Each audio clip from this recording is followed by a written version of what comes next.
আগাম এসে কাজগুলো করতে পারলে এই ক্রাইসিসটি তখন থাকবে না। তো সুতরাং আমরা তো একটা সাস্টেনেবল শহর চাই, তো সেটাকে মাথায় রেখে আমরা এটা করছি। এখানে দু তিনটে অবজারভেশন আমি পেয়েছি। নাম্বার ওয়ান অবজারভেশন হচ্ছে যে এই আমরা বলার পরেও কন্ট্রাক্টরকে সঠিক জায়গায় কিন্তু পাওয়া যায় না কিছু কিছু জায়গায়। তো যাদেরকে ইনফর্ম করার পরও মাঠে যদি আমরা না পাওয়া যায়, আমি সেই যদি না পাই, তাহলে এলাকার লোকজন তারাকে কিভাবে পাবে? তো সুতরাং আমরা তাদেরকে কারণ দর্শন নোটিশ করবো এবং তারা যদি পারফরমেন্স ঠিক মতো না করে আমরা ব্ল্যাক লিস্টেড করে দিব। তো এতগুলো টাকা সরকার মানে সিটি কর্পোরেশন থেকে আমরা খরচ করছি, সেটার একটা জবাবদিহিতা থাকতে হবে। তো সুতরাং আমি অলরেডি বলে দিয়েছি তাদের প্রক্রিয়া এবং কাজের পারফরমেন্স যেহেতু আমরা সন্তুষ্ট হইলেই তাদেরকে আমরা ব্ল্যাক লিস্টেড করে দিব। সিটি কর্পোরেশনের অন্য যারা কন্ট্রাক্টর আছে তাদেরকে আমরা এই মেসেজটা দিতে চাই যে আমরা ইঞ্জিনিয়ারিং সাইড থেকে যেরকমভাবে আগ্রহী হয়ে আমরা জনবান্ধবভাবে আমরা কাজগুলো করতে চাবো, আপনাদের পারফরমেন্সও যদি 2 নম্বরই থাকে, আগে যে প্র্যাকটিসগুলো ছিল সেগুলো থাকলে সিটি কর্পোরেশন আপনারা কাজ করতে পারবেন। সরজমিন আমি পাই নাই, তো সরজমিনে না পাওয়ার কারণে তাকে আমরা ব্ল্যাক লিস্টেড করছি। যেই রাস্তাতে আমি দাঁড়িয়ে আছি তার সামনে আপনি দেখবেন যে এই রাস্তা এগুলো তো হচ্ছে পাশে অনেক বেশি নিচু জমি।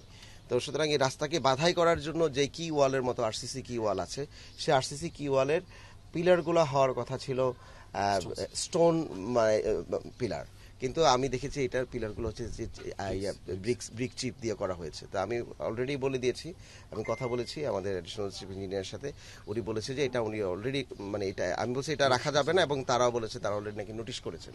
তো সুতরাং এটা পরিবর্তন করে দিতে হবে এবং তাই সেটা কন্ট্রাক্টর তার নিজের টাকায় করবেন। তো এটা আরেকটা বিষয়। এখানে আরেকটা রাস্তা আমি দেখেছি হাঁটার সময়, সেখানে আমি দেখেছি কাজের আগেই করার সাথে সাথেই ফেটে গিয়েছে। তো সুতরাং এইদের তারা নিজের টাকা এটা ঠিক করে দিবেন, এবং না করলে আমরা তাদেরকে পানিশমেন্ট এবং ব্ল্যাক লিস্টের ব্যবস্থা করবো। আমরা পুরো টিম মানে সিটি কর্পোরেশনে আমরা পুরো রিস্যাপলিং করছি। অবশ্যই তারা আগের স্টাফ, কিন্তু আগের পরিবেশটা অন্যরকম ছিল। আগে কতটুকু তারা কমফোর্টেবলি ইন্ডিপেন্ডেন্টলি কাজ করতে পারতেন সেটাও একটা বড় প্রশ্ন আছে কিন্তু, কারণ গত 14-15 বছরের কিন্তু প্র্যাকটিসটা ভিন্ন ছিল। উপর থেকে চাপিয়ে দেওয়া হতো, ওনারা বাধ্য হতেন তখন এটা কাজ করার জন্য।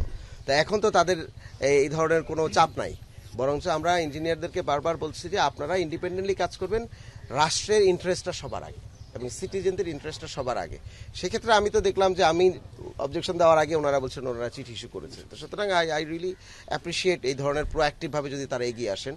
একটা আহ্বান ইঞ্জিনিয়ারদের প্রতি অবশ্যই থাকবে, সেটা হচ্ছে যে কস্টিং মেজারমেন্ট যখন করবেন এটা যেন ওভার এস্টিমেশন না হয়, এবং সেটার জন্য আমি নিজে টেকনিক্যাল লোক না হলেও আমি কিন্তু এটা ক্রস চেকিং করাচ্ছি। সুতরাং একটা কাজের পরিবেশ তৈরি হচ্ছে সিটি কর্পোরেশনে, এতটুকু আমরা এখন বলতে পারি।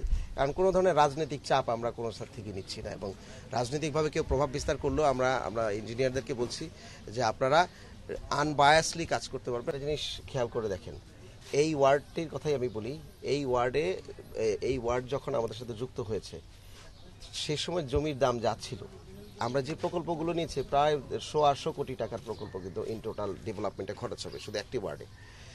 এটা করার কারণে এখানে জমির দাম যেখানে মেইন রোডের কাছাকাছিতে যেখানে 4 লাখ টাকা জমির দাম ছিল সেটা 2.5 কোটি টাকা হয়েছে। সুতরাং ইনফ্রাস্ট্রাকচার হলে মানে প্রত্যেকটি মানুষেরই তার জমি থেকে শুরু করে তার জমির রিটার্ন থেকে শুরু করে তার নাগরিক সুবিধা এবং জীবন, এই 4-5টি সবকিছুরই কিন্তু এগ্রিগেট মানে আপগ্রেডেশন হবে। এটা আমরা ওনাদেরকে বোঝাচ্ছি, যেহেতু গ্রাম অঞ্চলের একটা মানুষজন কিন্তু অনেক ধরনের রিউমারের উপরেও চলেন। আবার আমাদের লোক সংখ্যা কম হওয়ার কারণে আমরা ওনাদেরকে অনেক কিছু বুঝাইতেও পারি না, এটা আমাদেরও ব্যর্থতা আছে, যেটা আমি গতকালকে গণশুনানিতে দেখেছি। তো গতকালকে গণশুনানির পরে আমরা বলেছি যে আমরা ট্যাক্স ফেয়ার করছি আগামী মাসের প্রথম সপ্তাহ থেকে। ট্যাক্স ফেয়ারের সাথে সাথে আমরা তার আগে এই যে 8টি ওয়ার্ড গতকালকে জুন 7-এ গিয়েছে, আমরা এরকম প্রতিটি ওয়ার্ড থেকে 2-3 করে মুরব্বী যারা ট্যাক্সের কমপ্লিকেটেড বিষয়টা বুঝেন এবং যাদের কথা স্থানীয় লোকজন শুনে, গণশুনানির মাধ্যমে অনেক সময় বেশি লোকজন হওয়ার কারণে এটা হচ্ছে না। তা আমরা ওনাদেরকে আমাদের অফিসে দাওয়াত দিচ্ছি, আমাদের ট্যাক্সের লোকজন বসে ওনাদের সাথে কথা বলে আমরা যে ওনাদেরকে সহনীয় পর্যায়ে ট্যাক্সেশন পলিসি যেটা আমরা সিদ্ধান্ত নিয়েছি সেটা আমরা ওনাদেরকে বুঝাবো।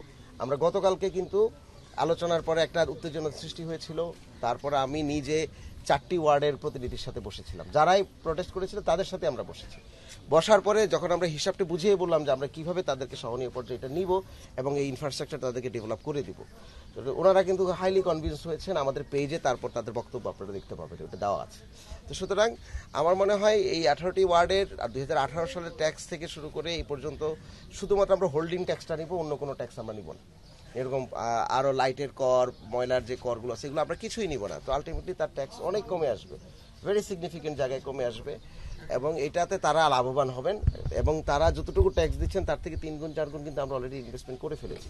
তো সুতরাং ওই আলোচনাটা হচ্ছে যে এটা একটা পলিটিক্যাল আলোচনা, একটা র্যাটরিক্যাল আলোচনা, যে আমাকে আগে ট্যাক্স না দিলে, সুযোগ সুবিধা না দিলে আমি ট্যাক্স দিব না। এটা হচ্ছে যে একটা খুব কাজ করে, স্বাভাবিক, কিন্তু তাকে রাষ্ট্রের ওনারাও যদি রাষ্ট্রের টাকা না দেন, ওনারা সার্ভিসটা কিভাবে পাবেন?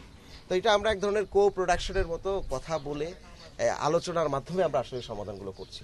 এবং আমরা প্রতি ওয়ার্ড থেকে 2 জনকে নিয়ে আমরা অফিসিয়ালি আবার বসতেছি, একটা কাউন্সিলিং করছি। কাউন্সিলিং এর মাধ্যমে আমরা মনে করি আমরা এইবার একটা ভালো ট্যাক্স রিটার্ন পাবো। কিন্তু ওষুধগুলো যেন পারফর্ম ঠিক মতো করে, সেটা একটা বড় বিষয়।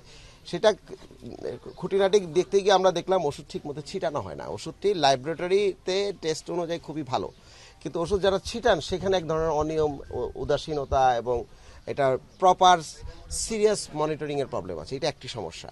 দ্বিতীয় সমস্যা হচ্ছে যে সুতরাং এটাকে ঠিক করার জন্য আমরা আমাদের যাদের উপরে আমরা ভরসা করে ওষুধ ছিটাতাম, আমরা তাদের সাথে আর কন্ট্রাক্ট রিনিউ করছি না। আমরা এবার আর্মির সাথে কন্ট্রাক্ট রিনিউ করব, যেন এই বিষয়ে আমরা সর্বোচ্চ পরিমাণে আমরা মনিটর করতে পারি। এবং একটা ধরনের ডিজিটাল গভর্নেন্স তৈরি করছি, ধরেন ড্যাশবোর্ডে, ইন্টারনেটে, আমাদের ওয়েবসাইটে কোন কোন এলাকায় কে কে মশা ওষুধ ছিটাবেন তাদের ফোন নাম্বার, সুপারভাইজারের ফোন নাম্বার আমরা অলরেডি আপ করে দিয়েছি। তা আপনাদের কাছে আহ্বান থাকবে, আপনারা যদি একটা ইনভেস্টিগেশন করে যদি কোনো ধরনের অবজারভেশন পান, আমাকে সরাসরি জানালে আমি কুইক রেসপন্স করতে পারবো। এটা হচ্ছে নাম্বার 1।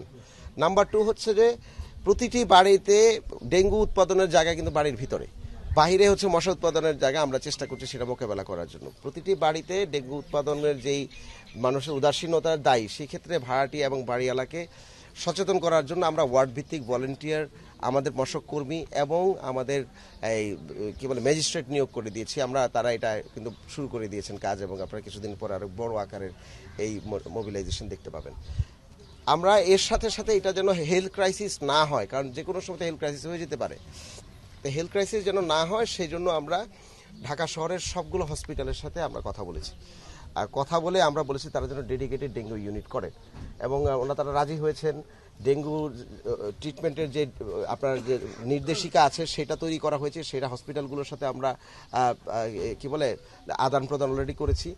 হসপিটালের ভিতরে অনেক বেশি ইনফেকশন হচ্ছে আমরা দেখেছি গত টাইমে, এবং এবারও রিসেন্টলি আমরা দেখেছি হসপিটালে ডেঙ্গু মশা একটা কামড়ালে তো তার সংক্রমণ ইনফেকশনটা পাশের আরেকজনকে কামড়ালে হয়।